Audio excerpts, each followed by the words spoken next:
Yeah. Okay. Look, it works pretty good. Yeah, Look, there you go. You can see that. I can part. turn it. Nice. We can adjust it. Sweet. We can do this. See? Very There we good. go. How are you, man? I'm good. How are you? Very nice. Yeah? No. All right, we'll turn this just a little Okay. bit here before we get to Make it a that. fast one. What, you got to go potty? Yeah. Get a tinkle? All right. Oh, you got a lot going on there. It just looks in. Yeah, actually, this is a portable fast rig. So when we're doing Knowledge Fest, we have microphones that we use, and it's a full broadcast system. We have a mixer and all this other fun stuff.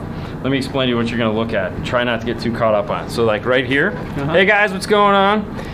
This is going to be like how many people are watching right now. These are going to be the comments. We're going to be scrolling through here. Try not to pay too much attention on it because I've already told them that we're going to be talking and that chances are good we won't look at that much. But we will. I will, but not intently. And then it just does that. And it's like, boom, there's everybody. There's Fernando.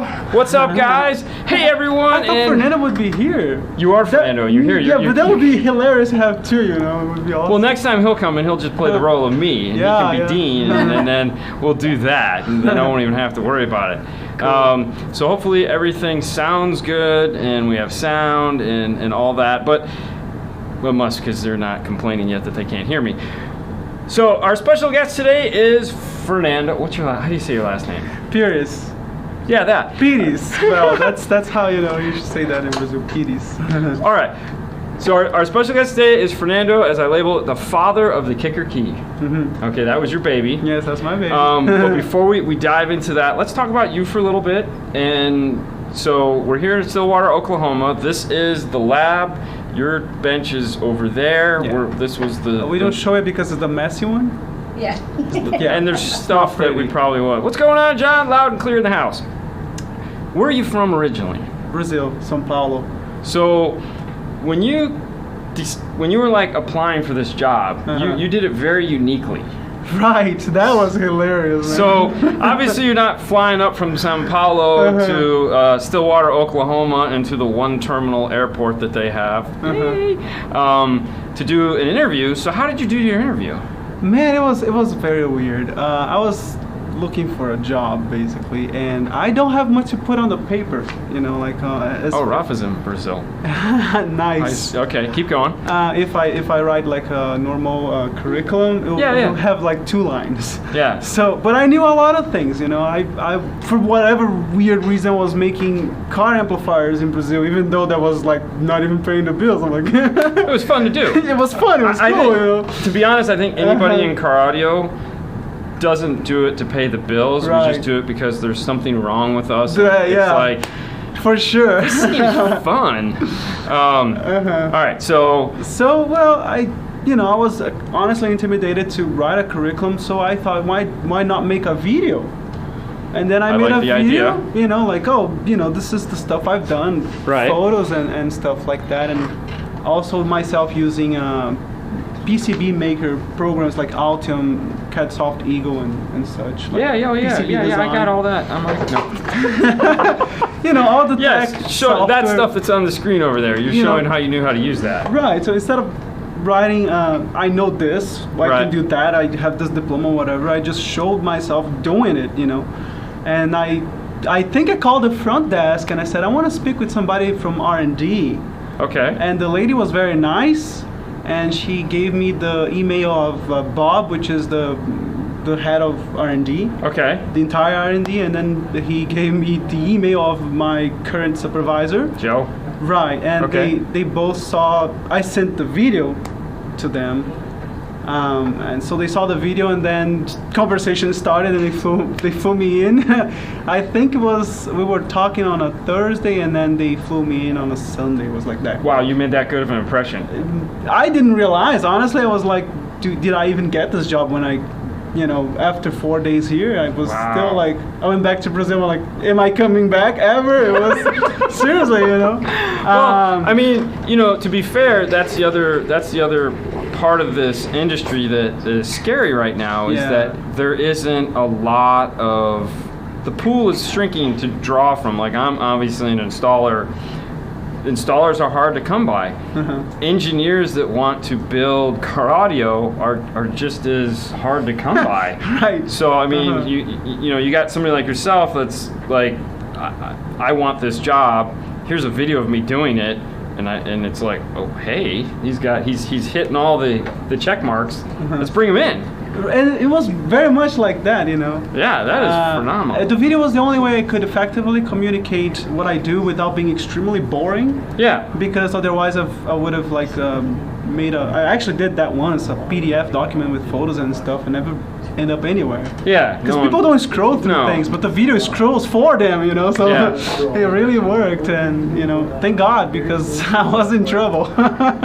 So really quick, you guys keep asking where Fernando is. Fernando is back in Clearwater, so filling in for Fernando today is Fernando from Stillwater, Oklahoma, here at Kicker, the inventor, the father of the Kicker key. So was that one of your first big assignments when you got here? It was. I've had normal job duties, and that was actually very much a side project. The Kicker key was a side project. It was, and I made it to be 80% of my workload, so everything else I would do real quick. Okay. To go back to that and get really pissed off whenever I had to stop it. I can understand that. I can understand that. So anyways, I did the whole thing, 100% of the project, but the idea wasn't mine. The idea of the amplifier with the microphone didn't come from me. Okay, so, you can take it. It's okay. Right. I mean, But it was awesome because I am still very much into DSP. Right. And I understand it's a very much niche thing, and I love the challenge to make it super entry level. Yes. Push a button. I'm like, wow, that sounds cool. If I can. And it is magical. There's no question about it. As you know, you've seen the video we did of it. Your reaction is so cool. Like I watched it 10 times. So all right. So backstory on the video. Because I never got a chance to tell you how that actually went down. So you guys made your video, and our rep, John Schneid, who these guys know, freaked out. Literally freaked out about it. Calls Lori, who's on the show, who's out of frame right now. I say, hi, Lori. Hey, guys. You guys know Lori. Yeah. Anyways, and he was like, dude, this video, it's not doing what you guys should have it do. So somehow, thanks to John, we got involved in it. And of course, we sat on it for like 2 or 3 months before we did anything with it because we just didn't know what to do with it. We were like, I watched the video that they did, and I was like, I don't know what to do with this thing. And I run, so when I want to think of something, I run and I think, and let's put it in Haley's car, my daughter. You run? What do you mean by you run? No, I run, physically run. Seriously, did. Man, that's cool. Yeah, no, I'm a runner. It's so nice to think it's like almost meditative process. Yeah, I'll be in the morning. That's what awesome. I was looking forward to. If you want to run, we can go run, man. Yeah. I'll be tomorrow morning before the show starts. I did 5 yesterday. We'll talk about that later. Anyways, so I was like, let's put it in Haley's car. Let's see what it'll do. So we shoot a lot of those videos at nighttime after we're done working on our normal job. Then we start to pull those cars in. So when we finished that car, it was about 12:30 at night. And so the excitement that you saw was genuine because the mistake we had made is there's a powered high-level subwoofer in there. And we tapped it in at the speaker, and when we took the key in, we went behind the radio with the T-harness. Well, we forgot to move the sub up to the radio before the key.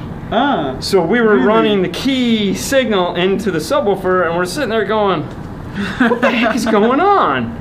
We couldn't figure it out. And then and then it was like one of those aha moments where I was like, you guys must have been really tired. Oh, we were so tired. But when we there, done that. Oh yeah. So like when we finally got it done and we were sitting in the car and listening to it for the first time, it was that excitement that you see that we had was genuine because we had done it wrong the first time and we were kind of bummed and we're like, oh, man, this video is not going up. And because we have a policy, if something sucks, we don't want to badmouth anyone, so we just kind of let it fall away. And so when we got to actually hear it, and we're like filming still, because we're like, there's a shot, and it was like it imaged perfect, it EQ'd good, and we're like, holy crap, this works. This is real. This isn't Even silly. I had that reaction like while developing it. I'm like, that actually worked, you know? Yeah. And we're sitting there doing this thing with the button. And we're like, yeah. This is freaking cool. Yeah, the AB is everything, man. Yeah, and the compressor on it that actually works, and like Joe's also off frame. We were talking about that earlier, and that was really my first introduction to compression. And we have this song that we play, "Bright Lights Big City" by CeeLo Green, and it sucks. It's like it's a great song, but it just it distorts horribly.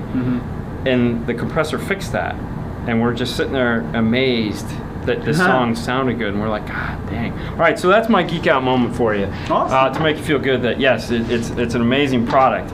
But since you're here and you're excited to be here, you wheeled this thing over because there's some stuff you want to talk about. Yeah. So let's get into it, man. Let's talk. Let's dive into what we got. We got, as you can tell, there's a lot of neat things to see here and do, and some of it we can't do, and some of it we can do. But let's do what we can. What do we got? What is this? Let me turn this camera just a little bit so we can see. What are we looking at? You're good, Larry. Audio Precision. Audio Precision. Super expensive tool that does every sort of test that you want to, test an amplifier. That would be residual noise, distortion, power, But this is becoming increasingly important to us. Right. All right. So let's slow it down a little bit. Let's back the train up. Right. So I have an amplifier. I see an oscilloscope, and I see those two things. Yeah. What am I gonna test with that? Like, am I just testing power output? Am I testing? What am I looking at? So what would I look at? If I strap an amp on there? What am I physically gonna see? Now I know I'm leading the witness here. I'm sorry. No, that's fine. But so this will generate a signal and read it back. And the question is so hard to answer because what can you not test with this? Like, okay, so you can see everything. So I can know how much power it's putting out. Absolutely. Know the total harmonic distortion at that amplitude, and just go to town. Yeah. Well, when I'm developing an amplifier or circuit, this is my best ally. Yes. So there's a process of, let's say, 15 days to create the circuit and the board. Yeah, timeline. You spin it and you put all the components. Spin it means design it up and put the tech. Send it to the supplier. They send it back. They send actual PCBs back to you, which is awesome. I got a few here to show. Yes. And then this is the next thing. This will tell whether your baby is an ugly baby or a pretty one. Can you show them the different types? Yeah, I was gonna say let's see what it looks like. It's okay. It is, okay. Yeah, it's but yes, we can. Hey, hold on, let me do this. Let's see what we got here. We don't want it too bright because we want to see the screen. Latest, all right, hold on, let me do this. I'm gonna zoom in a little bit so we can get a better view. Cool. Yeah, nice. Yeah, you can. Hey, from Canada, what's going on? Yeah. All right, so what are we looking at? This is a power versus distortion curve. Power versus distortion. Correct. So okay. When you dyno something, the dyno does a really good job at determining the power at when it just starts to distort. Okay. Say 1% THD usually tracks really well with the AP. Okay. But what you don't see on the dyno is all the distortion that occurs before the actual power. So here's where the thing is hitting 1% of distortion. So that's 1% up here at the top. So you can see the percentage of distortion on this axis. So is that 20? That's 20. That's 10. So okay. So 1 is right where your green dot is. Yeah. Okay. So we rate our amps at 1% distortion, right? Okay. So right in here. Right. So that is. I mean, I'm not sure if I should tell you the number. Is that the power output? Yes. So this is an amplifier putting out 4,000 watts. To 4,200, but it's not going to be rated at 4,200. It's No, that's rated fine. At less than that. Yeah. So at 4,000 watts, this is where it ramps up. Right. So okay,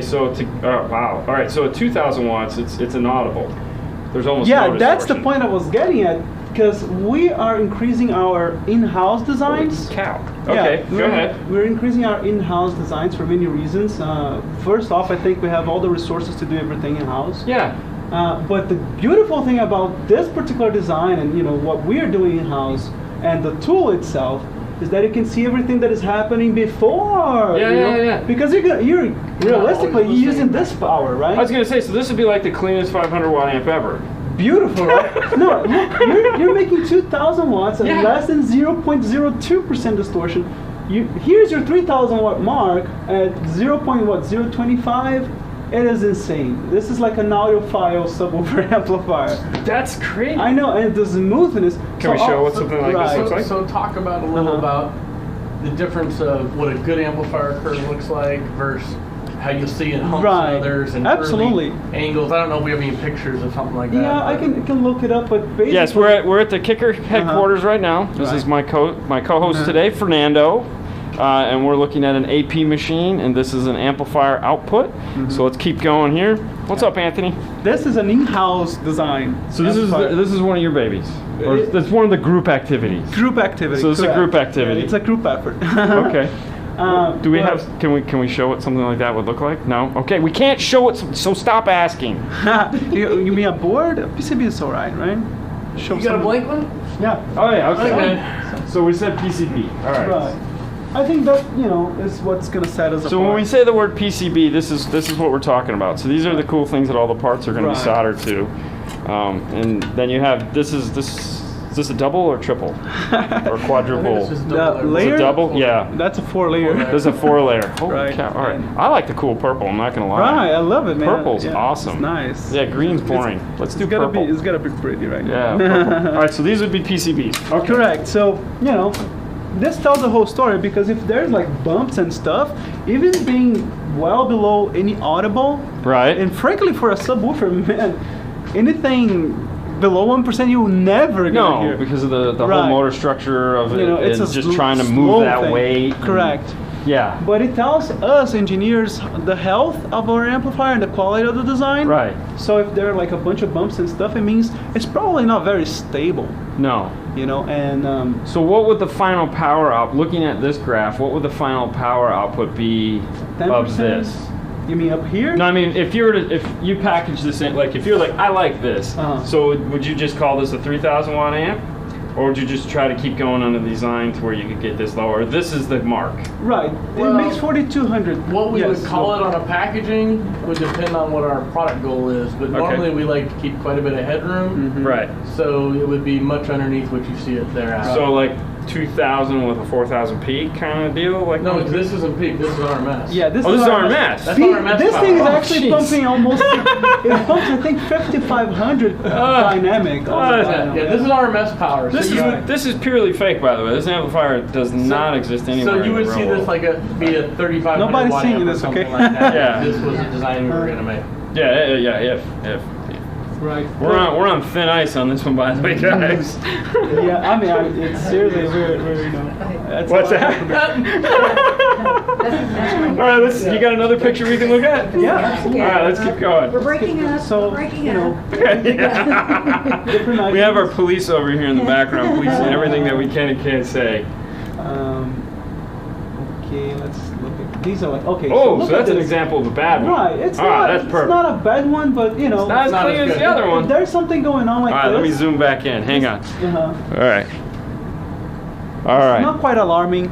This is actually fine. That's fine? It is. No, the last one I saw was fine. Yeah, but that was exceptionally good. The humps that go like this. Yeah. Oh, okay. That you're worried about. So up is bad. Up is bad. Down's good. okay. Up is not so good. I was gonna say, because if the other one was like a 10, this is like 2 or 3 beers. Correct. I can put up with this. Yeah. She sat down kind of funny because she's wearing short shorts. Well, if you get Sorry, Larry. We've tested many designs from other suppliers, this is our own stuff. Yeah. And it does exceptionally well. Now, you can test. We test all kinds of different designs from competitors. You want to go against your. Not just other brands, but can you pull up one of the original 180 graphs? 180 during development, CX? where it had the K when it had the hump in it. Or it had the hump in it, so you can show 180. Oh, key. Yeah, it had the hump, remember? Do I have that? Let's see. During development, it had the hump. So somebody's asking if the software runs best on Windows. Okay, this is a good example. Oh, let me zoom back in. So this is a Windows computer. This you guys run XP on this? Audio Precisions only run on Windows. Right. You can't run them on a Mac. Okay. All right, so there we go. All right, so what are we looking at? That is worrisome. This is not cool. No. Right. And the dyno will never show you this, you know. So this is a 50 watt amp. Right. That's a 45 watt amp. It's okay. 55. So this would go back. We would do more work on that to make that better. Yes. Correct. Yeah. But this would be the up you were referring to that would be bad. That. So you can see that anywhere in the graph, right? That could happen down at 10 watts. It could happen at 5 watts. Okay. But if you see a hump like that, that normally means you have something unstable in your design that you need to look at to try to make better, right? If it's really down here, this is 1 watt, okay? Okay. So if it's really on the low end power and you have distortion, your audio quality is not going to be really good because here's where you're going to be doing most of the listening. Probably for a full range amplifier, well, right? That's where your tweeters are going to be playing. Right, exactly. You hook up to your tweeters and then you're playing, between 0 and 5 watts, and you get distortion in this area. That's not. Yeah, because we're at 1% or 0.1. So 1 is right here. Okay, 1 is the great spot. So I mean, this is not bad, but what I'm saying is that So if we go from here over, we're good. Yeah. Kind of. Yeah. So there are two spots that are more critical. The lower range, for obvious reasons, audible. Yes. And the upper power, like say half in the power and above. So this area here is what you'd get concerned with, or is it just going to be this area over here? I would be more concerned with this area here and this area here because so that's pretty much the whole amp. Well, it's half one in the middle is low end because you don't want to hear it. So the middle because you don't want it to be unstable. Okay. Right. Yeah. So it goes like this. Okay. If there is instability, humps and stuff at the end, you may have a problem with your design. Okay. So that's critical, and the dyno does not catch that. Okay. And if you have distortion on the lower end, then you might have not great sound quality. Right. So the AP allows us to look at the entire spectrum and say, oh, okay, this is a really good amplifier. Which is the moral to the story here. It's not just telling us how much power the amplifier is putting out. It's telling us the whole story of the power that it's putting out at the whole time. Can you zoom back in? I can zoom into anything you want to show us. Heck yes. Oh man. You kidding me? I'm too excited about that. Okay. Well, yeah, it's got to be G-rated. I'm not just an engineer.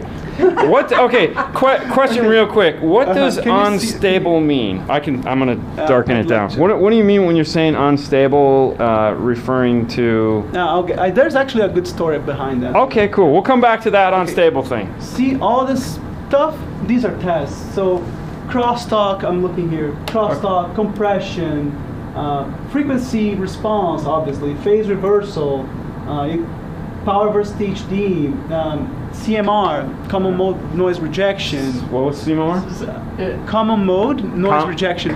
Meaning, if you're gonna hear your engine firing. Oh, yeah, CMR is good for engine noise. Better CMR, less engine noise. Bad CMR, more engine noise. So that's the question when they say if I ran my RCAs and power wire down the same side of the car, if the amplifier has good CMR, that's not an issue. Yep. There you go. There. All right, guys. Important. That's the answer to that question. If the amplifier has good CMR. All right. Perfect. SNR is signal to noise ratio. Yes. Super important how much hissing you will have. Yes. And the floor noise. Yep. The floor noise. So obviously the AP is super, super important. Let's talk about crosstalk for a minute. And let me give credit to the testing group because the tests that are here, I didn't write these. No. Okay, they're automated. They were here already. Testing group, so it's easy to just click on it and run a test. Right. So as a design engineer, because we have a test group, you don't have to You don't have to sit there and design all the tests as well as run them, right? Okay. So who designs the tests? Is that a whole other group? We have a testing group that's in the South Lab here. Okay. That writes and creates the tests for the AP micros, and we've had 20 years, 25 years of making amplifiers right at this point. At this point. So we've had a lot of experience of writing the tests, making the tests, and writing tests that find the problems from experiences that we've had, right? Yeah. Because a lot of the amplifiers that we'll test from random samples that aren't ours, right? Right. You'll see phase reversal when you turn on a crossover, or... and you don't want to come on the show, why, Joe? I never said I wouldn't be on the show. Well, come on over carriers. You can sit here. Fernando tonight. Well, there's space for room. How much room we got? We got plenty of room. Yeah, I got a wide angle. I'm in front of the AP now, though. That's okay. Yeah, but you're making more sense than I am, so I don't mind being out of frame. Okay. So, with the experience that we have making amplifiers, right, it allows us to create tests that in the long term find problems that you wouldn't normally see when you just run a power test. Okay. Right? Everybody's going to run a power test, right? Because that's the first thing you need to know. Yeah, does it make power, make right? 1,000,000 watts? Or does it not make 1,000,000 watts? So then the next question is okay, what's the SNR? That's normally number 2, right? Signal noise ratio. Because does it go or does it not go right? So that's the next thing for us, signal noise. Okay. CMR, and there's a little background story about this, right? So you're always being pushed by sales to reduce cost, right? Mm-hmm. And so one of the things back in, let's say 7-10 years ago, one of the things that they finally talked us into was taking out what we call our fit inputs, right? At that point, we weren't marketing them as fit inputs. They were just in there, and we didn't say anything about it. Are you saying fit or FETs? Fit. F-I-T. Yeah, on our packaging, you'll see fit inputs, fit, right? Yes. Part of that is the way we do this op amp front stage that gives us very good CMR. Right. Well, to get costs down, those were removed at one point way back in the day. Mm-hmm. That lasted about 6 months. Oh. Yeah, so that's how important having good CMR is. Like literally, we pulled it out. It still tested fairly good, right? The CMR didn't look bad. Right. It was like, okay, these should be okay. No, we were wrong, right? So there's a running change in the middle of that production line that put all that stuff back in. And so those are things that we've learned over 25 years of making amplifiers, right, that now give us really good standards to go, this is the CMR we have to have, this is the SNR we have to have. These are the levels that are important to make sure our installers have a great experience with the product. And that goes even for the most inexpensive products. Yeah. Yes, all the way down to the yellow stuff. So, you know. Or the key, for that matter. Because, I mean, at the beginning of the day, the key is more or less an entry-level product that it is. Operates very on a level that is well above our entry level. Yeah, it's price smart. Right? That thing is pretty cool. Yeah. I have one. all right. So real quick, changing tracks for just 1 second. We're on the kicker key. We had a question Saturday that someone asked, and I was like, I don't know, but you know who I know is gonna know. I'm gonna talk to him on Monday. So the person has a Dodge Ram, and they were going to run a set of these new Kenwood component speakers where it has a 2.5-inch mid-range and a 6x9. And they wanted to know if they could run the kicker key to that. Would it still function properly? Yeah. Is it capable? Because I know it has the switch, so you can do front active on it. Mm-hmm. Is it going to know that that's a 2.5 instead of a tweeter? It does. It does. We spent a lot of time on that. We spent a lot of time on that, and you know, we're doing right, Jason. Everything we could to not have a switch to be like, do you have a tweeter or a mid-range? So it actually listens and determines which is what. Really? Yeah. All right. So that's the answer to that question. Yeah. You guys were worried about that. The 2.5s on the front channels. Yes. And the mid bass 6x9, 6x9, right? Yes, it's 6x9. On the rear channels, and the microphone will test to determine whether it's a tweeter or a 2.5, and we'll change the crossover point. So just as long as you flick the switch to let it know. By amp. Yeah. All right. So we can tell the difference between a tweeter and a 2. It took some time to do that. Wow. Right. It needs to be by amp mode. So there you go. Another secret on the kicker key. Mm-hmm. Boy, wouldn't it be neat if there was a rear channel on there too? Oh. We're just guessing, people. Dean wants. You want everything. I want everything. Well, have you seen that? Okay. So have you seen the new, and I hate bringing up, have you seen Alpine's new amplified DSP under the seat 8-inch subwoofer with a 4-channel amplifier built into that? Because I know, remember when we were here last year, I told you that was coming out. But what's the DSP do? It's like I don't know what it does anything. I'm just reading the title on the box. Yeah, I just was like, wow. It's like a hideaway with outputs for it's a hideaway with four outputs for speakers. Basically, a better one. So it would be cool, you know, if you take a kicker key in your 8-inch and morph the two together. Hey, man, it's that simple. It's that easy. You just run 2 power wires.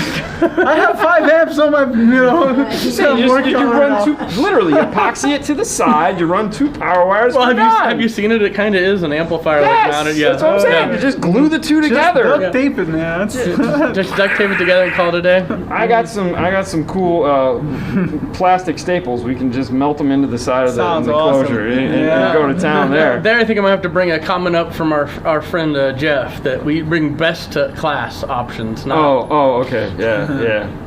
Good call. All right, let's talk about crosstalk. You'd mentioned crosstalk on there, and that's a topic that not a lot of people understand. But when I was just getting into this, I was starting to get into home audio, and crosstalk was a big topic in home audio back then. But I don't think anyone in 12 volts has ever mentioned crosstalk. So go ahead and give me explain to them what crosstalk is, and then that'll kind of help explain why it's important to not have a lot of it.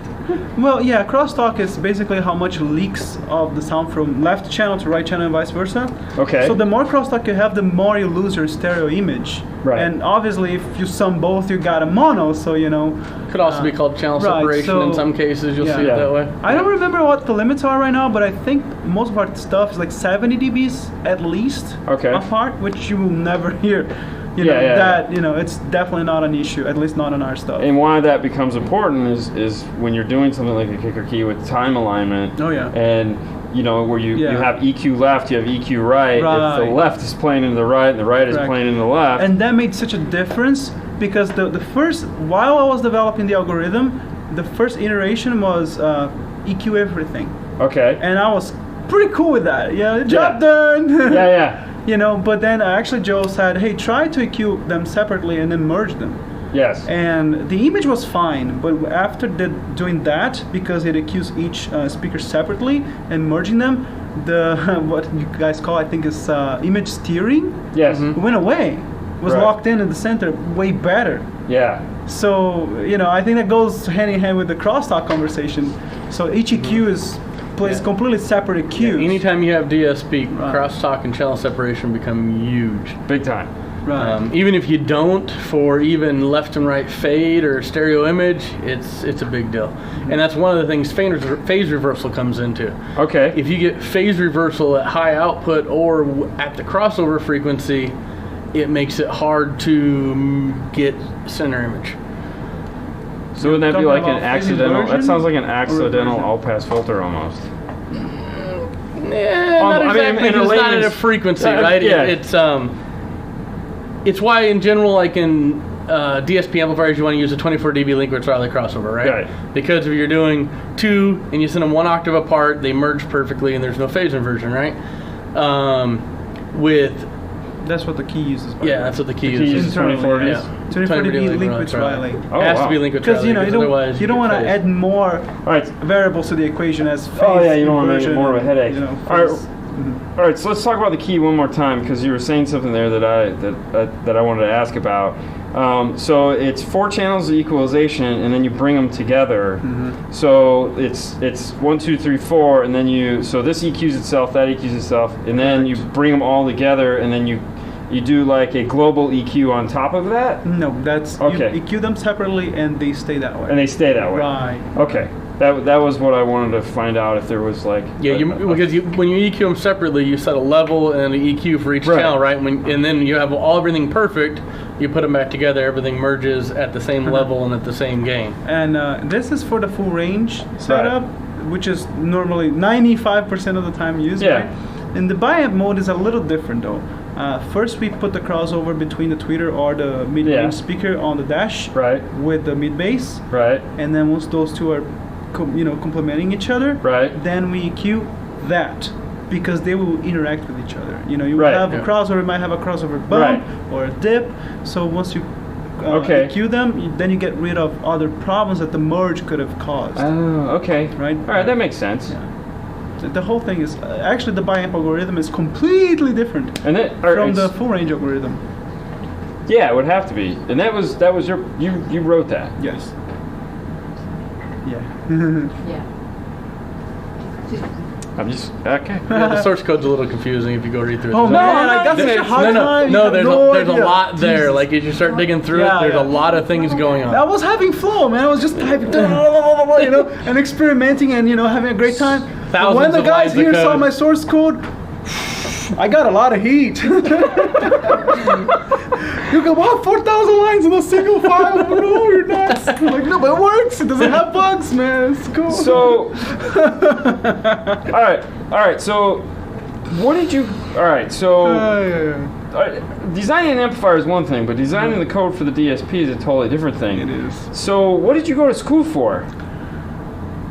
Have you heard of the School of Hard Knocks? Yes, but that's my school. Yeah, but still, I can tell you how I got interested in DSP and how I started coding out of option. Okay. I've always been interested in audio. Okay. It was always fascinating to me. I was literally showing up at school like 8th grade and stuff with amplifiers on my hand like that I built. Okay. But that involved I wanted to create amplifiers for musicians and stuff. Right. At some point I needed something that would record audio, like you could record your gig. Yeah. And I needed to code that thing. And I hired a guy to code it for me, and he literally disappeared. Oh, right. You only did that one. Yeah. So he, so I had no option but to do that. I had an interview. So you taught yourself audio coding for DSP. But to back up a little bit, he's a musician. Right. I am. So he wanted to be able to record his guitar and himself and mix them together. And all right. So there was something. Yeah. Okay. There was personal. I wouldn't even know where to begin. So anyways, I was forced to do that because there was a lot at stake, and I was like literally with my back against the wall. Right. And I didn't think I was capable. I really thought I was not cut out to do that. You proved yourself wrong. Right. It was not fun. I was like in my bedroom for a whole week. Right. With books and stuff, and I cranked that out. The first stuff, not the whole recording. Yeah. But that evolved a little bit, and then I had the chance to work for PV. PV? PV. Okay. That was in 2011. Over there or over here? Over in Mississippi. Oh, Mississippi. Right. Okay. And I couldn't take the job because I didn't know anything about DSP, and I was like, really. I'm like, I can't get a job before I know this stuff. Right. Before I can even like be proficient in it, because it's the future. Yes. Right. And I really could see myself getting obsolete very quickly. Which is funny that like a company like PV would be that into the DSP. That just goes to show like everything has DSP in it. Well, because at that point they were trying to move away from all the analog. Because once you got DSP, it's more cost effective to do a DSP to run all these channels than it is to do analog circuits for all the features. Well, because I think because the term DSP just kind of gets it's digital sound processing. Mm-hmm. So I feel like it's become a generic term in our industry for EQ. Yeah. It's got a DSP, and it's like there's so many like backup cameras use DSPs in order to align the camera properly in the back of a car. So it's just a signal that it's processing. Having to immediately when you say I learned DSP code, I'm thinking, wow, he was right, and it's totally different thought process. Yeah. It's like your term for crossover and our term for crossover. Yeah. Your crossover point is where your two output devices would go over each other, and our term for crossover is I'm setting a frequency on an amplifier. So the engineering word crossover and the installer's name crossover are two totally different animals. All right, so enough of me talking. Back to you. So you sat and you book studied and you learned how to decipher this language. It was not that easy. I was really scared again. Can I teach myself this stuff? And the math was beyond my reach at that point. And so I wanted to apply to university, actually here in Florida, University of Miami. But I didn't pass. You wanted to go to I wanted a scholarship or some sort of deal, And I'm like, man, I can do a lot for you guys if I can, watch the classes and stuff. But it didn't let me. So then I went back to Brazil with books again, and I hired a calculus tutor to help me read those things because it was totally blowing my mind. Right. But you know what? Once you're past the bread and butter and the stuff that you really need to use, and then you compartmentalize those things like algorithms and you don't have to do that stuff all the time. Yeah, I know, but see, when you're young and they're teaching that crap in college, oh yeah, nobody pays attention then. Right? It's just like, oh, I gotta take Crick, oh, I gotta take Calc. What am I gonna do with this stuff? If someone would have said, well, you could use it to create DSP for audio build amplifiers, I probably would have paid attention. A why, exactly. You know, and that's I didn't. And so took them and then said, thanks. Nice. Right. Yeah. You know, and everybody talked about DSP being like recent, right? No. We've been making DSP amplifiers since like '99 in our OEM applications, right? Well, yeah. For that's using a Sharp DSP, which we're Lori's got beast of a DSP. Which system do you have? I have the powered sub system. So you have the powered subs. What's it called though? VSS, right? VSS. Yeah. So for those of you guys that asked earlier what is in Lori's car, we will be filming it and learning all about the VSS and Lori's car in a later video that's going to be, you know. So who decided the kicker key amp with time align center dash instead of front of driver? Oh, that's a good question. I like that. Good job, Sean. That one caught my eye. So, all right. So the question, I like to reiterate the question just so it makes a little bit more sense. There's two schools of thought when setting up time alignment. If you're a BMW guy, your time alignment is set over the gauge cluster. If you're what I like to call Mike Sajecki, who doesn't rep you guys, but you're over the gauge cluster. Most people go for center where the center channel will be. What made you guys decide center as opposed to over the gauge cluster? Mainly because it's the history of car audio, right? So if you go to any competition on the planet, where's the image supposed to be? Center of the dash, right? So that's why we did there. Now I will say, me personally, oh God, I don't want it over the gauge cluster, but I do want it like 6 inches towards the driver, because I want to feel like I got a decent seat at the concert. Okay.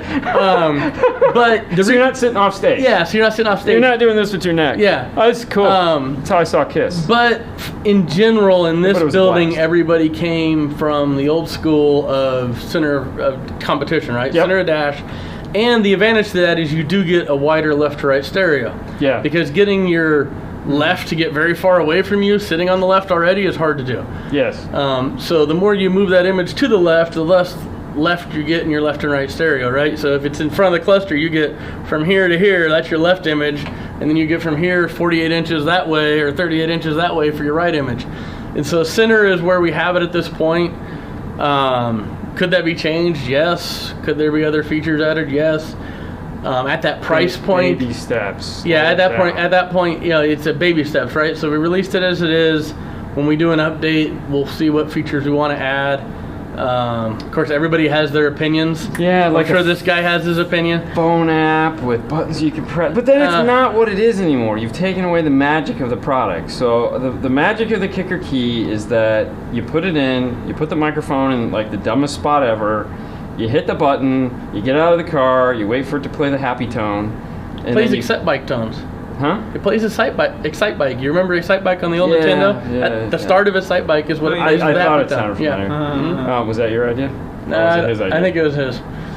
I think I did that by accident. I think he did it by accident, and I heard it the first time, and I'm like, this is the first time I'm hearing it. I don't even know what you're talking about. Because I'm like, I heard it, and I'm like, I know that tone, right? Well, and it's isn't that like super almost? Well, yeah, because one of the I can't. Somebody there's a pack product that does that, and it's Mario Brothers, and I was like, they tell me, because I don't play video games. I suck at video games. I don't play video games. I don't know anything about video games. But I was like, I knew that tune, and I was like, why does it sound so familiar? Wow, damn. That was totally non-intentional, man. Yeah, when I first heard it, I'm like, I know this, right? Yeah, so it wasn't intentional, but it is what it is. So I see a lot of people saying Warhorse. That's awesome. So if you go over to Instagram, you can see us playing with the Warhorse earlier today. Joe has one sitting on his desk, and that's all I can say about that right now. Right. And he's not going to let me take it home with him because it weighs 110 pounds, so it won't exactly. I'll get you just the cover of the aluminum you can take home and put on the wall. You can probably do that. Oh. Is it too heavy for him? Just ship it. Dude, I would totally. Are you kidding me? That's all I want. I don't want the guts. I don't need the guts. Well, you want the whole amp housing or just the front cover that has the Warhorse and stuff on it? I'd probably get you one of those. Right, from ER, man. If you want the whole amplifier that maybe even doesn't work, we might get you one of those too, but I don't know how you're going to get it home. I'll pay for shipping. I'm not. That's, I was gonna say. Okay, we'll see what we can do. We were talking about something earlier today, and it's like, just take my money. Just take it all. Whatever. We'll keep going. Just please keep watching. Tell a friend. Boring Life of Dean and Haley. Head over there. I got more of those coming out. Okay. I saw a comment there. He's asking why we're not making high power amps. So, anyways, can't talk about that. Sorry. I just would like to say that we're doing more in-house designs.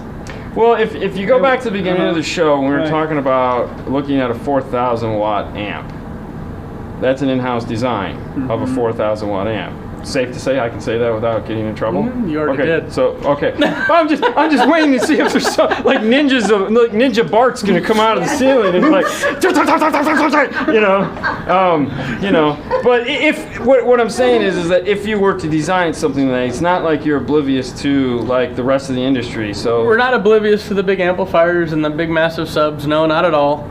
And obviously we've been sponsoring. Jesus, the loudest. Like ice cream truck in the world. Right? So you just have to wait and see. Yeah, I mean it's not like you don't know what's going on. Yeah. But it all starts with the design. So Fernando has to set his desk, and you have to give him the assignment of how do you create this, and then so you design the piece. So all right, let's talk about conception, because that's like love the way you're headed right now. Okay, so let's talk. So there again.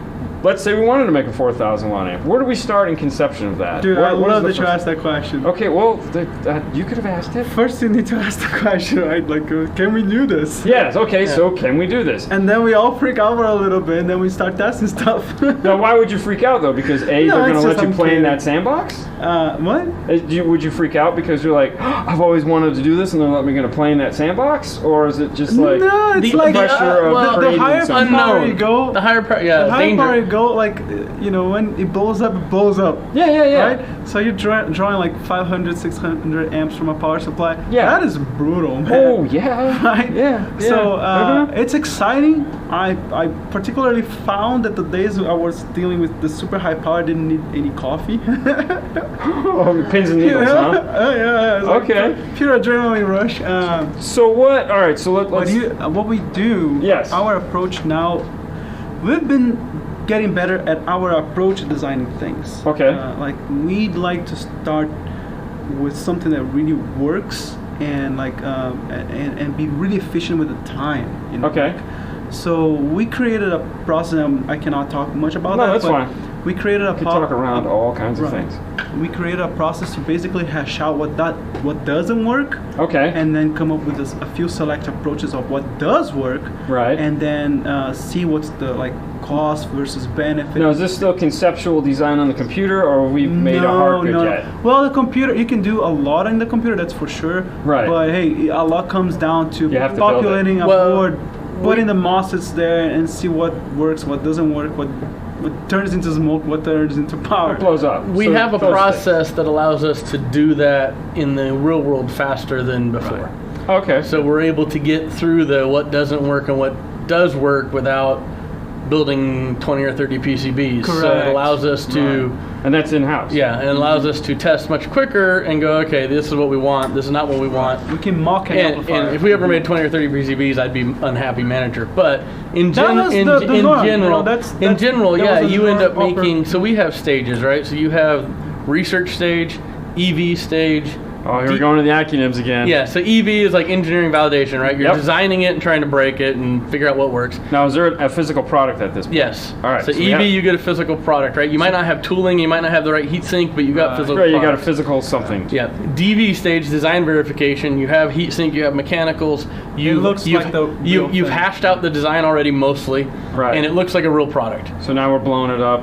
And doing all the long-term tests. We've been blowing it up every stage, every step. Yeah, every stage, right? Yeah. But when you get to DV, by the time you get to DV, it should be pretty solid. It needs to be solid. And you're just working on the little stuff, right? Are the RCA's aligned? Are the silk screen on the amp right? Is the is there an Allen key above the remote turn on? No, we don't do that. I'm just saying. If no I know what you're talking about. Yeah. I'm just saying if they missed it up till now, it's like. Do you have a speaker lead that has 100 volts on it that'll short to the chassis of the amplifier? Yeah, stuff like that. Yeah. We look that's a real thing. Can you believe that? Yes. Seriously, you can electrocute yourself to death. Yeah. It's crazy. So we get all that stuff. We don't do that stuff. So you can get all that stuff out of the way early, right? Yes. And DV stage is design verification. Basically, you should have one round, hopefully, unless something goes dramatically wrong, that they didn't make it right.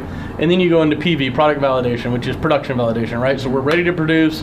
We'll make a round of amplifiers. All of our amplifiers go through like EMC type of tests, reliability tests, heat and humidity tests, temp tests. We do all this stuff, real world. Right. And once that's all done, then we approve for production, right? Right. But testing is super thorough. Like, man.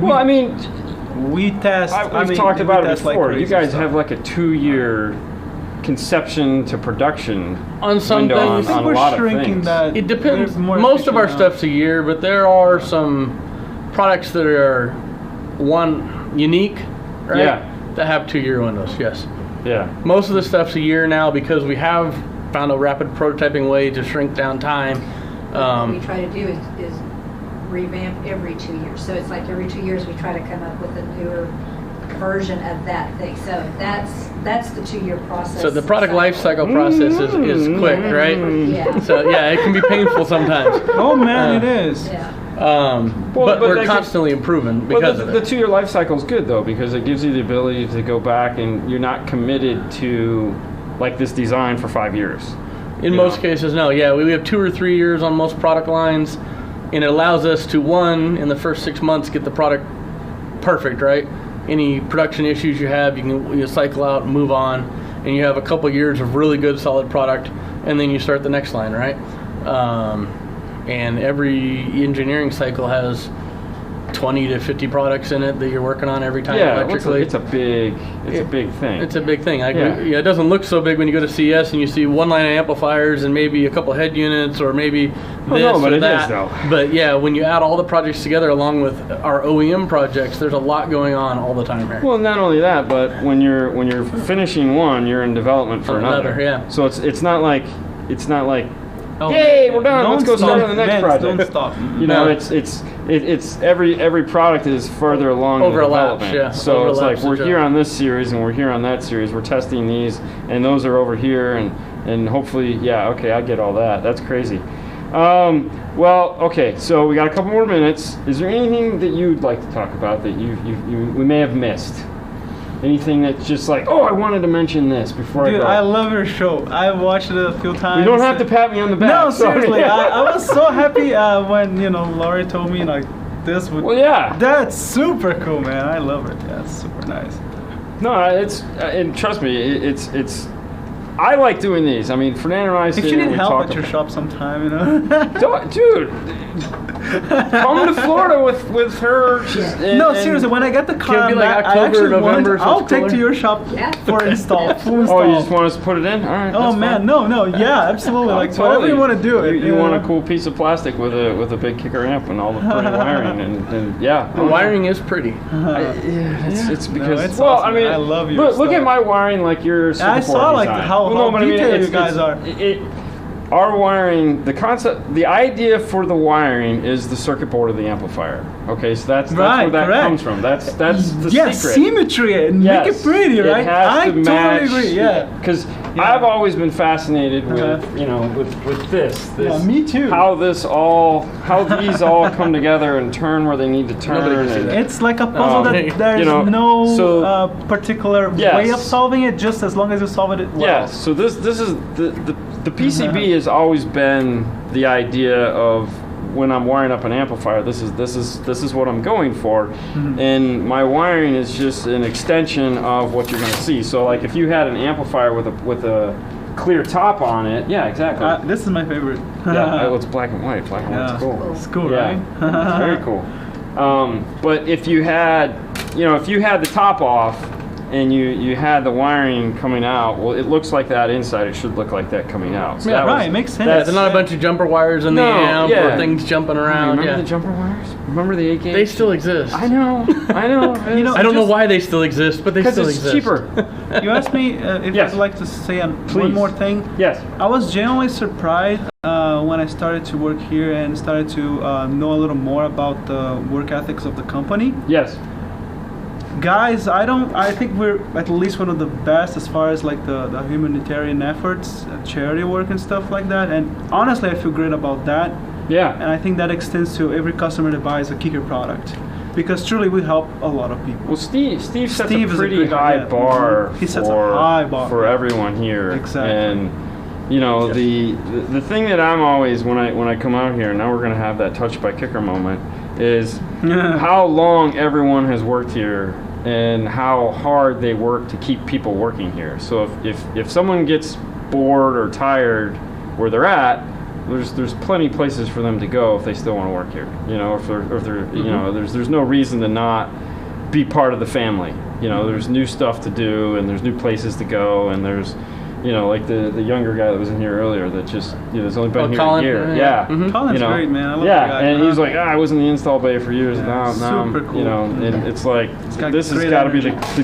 the coming from Best Buy, this is like the biggest dream job in the world, Right. you know, because he's Yeah. over there beating an amplifier with a hammer trying to get the heat sink in, and I'm going, That was my amp, man. I was like, oh my god, what are you doing? Sometimes prototypes can be a little. It's a prototype, man. I'm like, you care too much. But that's his why you're baby. here. Nope. You know, that's why you're here, because you care too stop, much. Stop. That's funny. Call Joe, me, I'll go- is there I'll go anything do you'd it. like to say, Joe, before we wrap? I have to say that, yeah, you guys touched on family, and that's one thing that Kicker's really big about, right? Yeah. So it extends even to our manufacturers in other countries, all the way to our reps, and it is a family-based company. It is cool to be here. I mean, I've worked other places, been other places, and this is probably one of the best places I've there he ever goes. seen. Colin. Colin, why you run Colin. away? Come here, man. Come in and say hi real quick. Just a thumbs up. There you go. You've been talked about, so now you gotta be on camera. So this is Colin. Hi guys. Super cool He's guy. the new This lab guy's guy. great, man. I love New him. lab guy. New lab guy from Best Buy. Wait, go stand in front. No, he's good. He's in No, the he's frame. good. He's We good. got him He's in in. the We got him in. He's in the frame. Get So- to stand next to Fernando. From Best Buy to Kicker. What were you in the doing with course my of a amplifier? weekend. I broke your amplifier, man. What did you do, man? Yeah. So, Colin, so if you don't know, Colin's our new hire for what we call, what was it? Sounds Consumer experience. Consumer technician. Experience Technician, which is a weird Yeah. title, but basically he's the one that puts them in cars. We have a life cycle area we built in the back that duplicates 4 cars basically, Right. Alternator, and we run all batteries. Oh, amplifiers is that for with the whole the woofers? alternators. Yeah. And, Okay. yeah. All right. And The big extensive woofers that got cut up. yeah, we yeah. cut up some $800 woofers and The use them for heartbreak. testing. The Yeah. heartbreak. Yep. This Well, yeah, but is could you this imagine is what he if they had does. 8 woofers back there pounding? Oh away no, all day? everybody would hate We us. wouldn't have to hear it. Yeah. Everybody back there would hate us, so we've done that. And so we've put a lot of time and effort, and that's pretty much all he does is try to break stuff. That is his job Best job ever. before it Best goes to the job ever. consumer. All right, guys. Well, that takes us to an hour. Thank you guys all so much for coming on. Thanks for coming on, Joe, Hammer Colin, guy. Fernando. I missed the other Fernando, man. He's gonna come next time needs because to be I'm the not both coming. of us. You're not gonna come next time. I say that now. Who knows? Uh-huh. Do you know how expensive it is to actually fly here? Oh man, yeah. It's ridiculous. Do you know how expensive it is to fly to Brazil? Tell me all about it. Oh man, there's a teardrop here.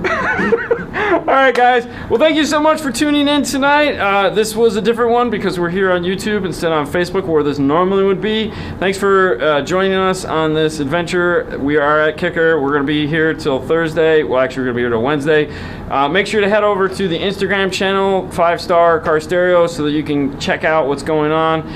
Who knows, there might be a couple more live shows this week here on YouTube. Otherwise, we're going to be filming as much as they'll let me the whole time we're here. We got a bunch of new... Yeah, we're going to leave it at that. All right, guys, you have a wonderful night as always. We'll see you later. Bye. Bye. I got to find the off button. All right, here it is. Where's the off Oh, I don't know what I did. It's not off Oh, you yet. broke it now. There we go.